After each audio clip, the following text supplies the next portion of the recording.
ఏంటి ఏమంటున్నావు?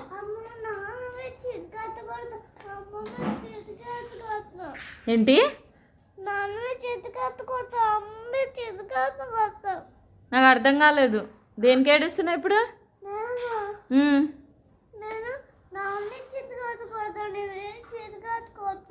నన్ను కొడతావా? ఏ దేనికి? నిన్ను ఇసిగిచ్చానా నేను? నువ్వు నన్ను ఇసిగిచ్చావా? నేను నిన్ను ఇసిగిచ్చానా? నన్ను పారేస్తావా? మరి నేను వద్దా నీకు? వద్దా? వెళ్ళిపోనా? సరే బాయ్. మరి నీకు స్నానం ఎవరు చేపిస్తారు? నువ్వే చేసుకుంటావా? అన్నం ఎవరు తినిపిస్తారు? మరి నువ్వే తింటావా? బట్టలు ఎవరు వేస్తారు? సరే నువ్వు వేసుకుంటావు. మరి వంట?